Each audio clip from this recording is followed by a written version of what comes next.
after what feels like 2.5, 2 2/3 years. Finally got 1 out of 2 boxes from Summit, but this is what we were waiting on. This is what was holding everything up, so let's get this open and show you guys what it is.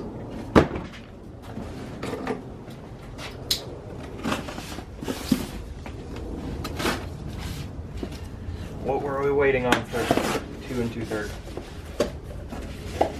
quarter years?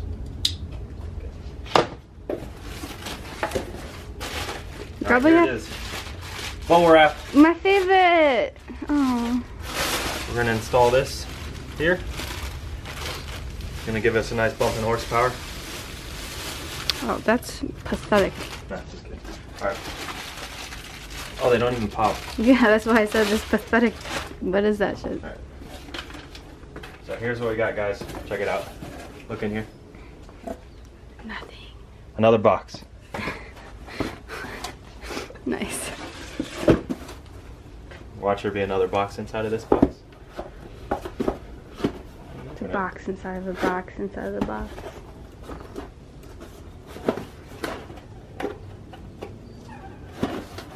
This year on how to open a box.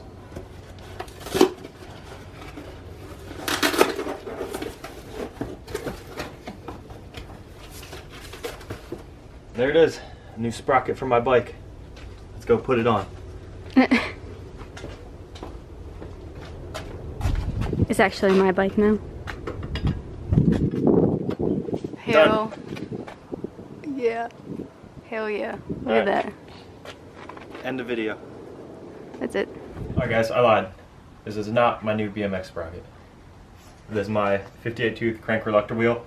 This is the main part that you need when converting an engine from a Gen 3 engine to a Gen 4 engine. So this goes on the crankshaft. I'm going to pop this oil pan off real quick and show you guys exactly where it goes.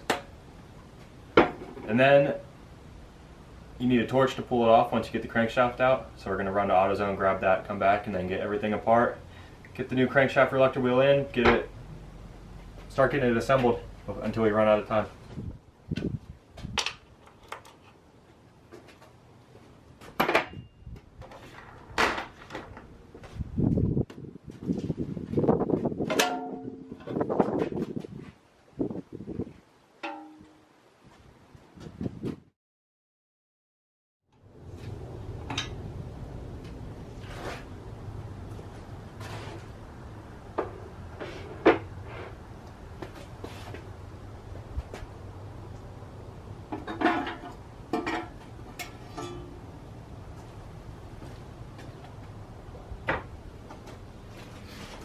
Alright, here it is, guys. If you look here, this right here is the Gen 3 24 tooth reluctor wheel. And that's the Gen 4 58 tooth reluctor wheel. That's what we'll be swapping out today. This doesn't look as bad as I was expecting it to. But alright, we gotta run to AutoZone, so we're gonna do that, and then we'll be right back. Alright, we got a propane torch. Hopefully this works. So let's get this crank out of here. Alright guys, so off camera I pulled out the LS engines have 6-bolt main caps. They got 2 in the tops and then 2 on each side of the cap on the sides of the block. Pulled out those off camera. Loosened all the rod bolts off camera. I didn't want to bore you guys too much with loosening this bolt, loosening that bolt, loosening this bolt. So I did all that off camera.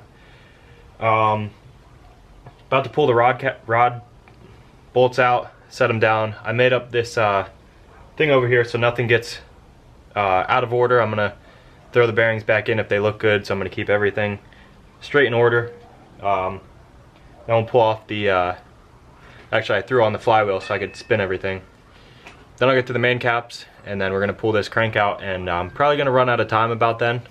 So I'll have to probably finish can't talk today. Finish the video up tomorrow, so we'll just move on into that if that's the case. But I'll show you the little system I have over here. This is where I'm going to set everything down, from front of the engine, rear of the engine. I kind of crunched everything up here, but This would be rod cap 1, rod cap 2, rod cap 3, rod cap 4, and so on. Just put the bolts in them, and then I'll probably put all 5 main caps down here and draw them out once I get that stuff there. Yeah. Alright guys, I got everything loose. I lost one rod bearing. I'm gonna have to go on a rescue mission to go find it. Can you stop? Quiet down. But I'm about to pull these main caps out, set them on my board over here, and then the crank's gonna come out. We're gonna check out this reluctor wheel, and then we're gonna run out of time today. So I'll have to pick up from here tomorrow, but we're gonna do this first.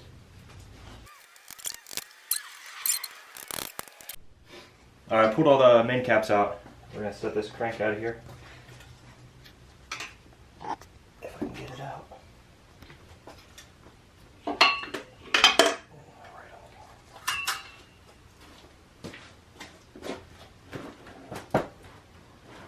Hopefully my table doesn't flip over.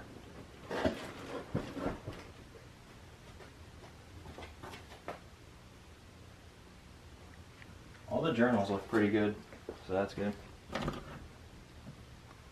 Cool. Rescue this rod bearing that we dropped in here. Cool. Alright, that's all I'm doing today. I don't have enough time.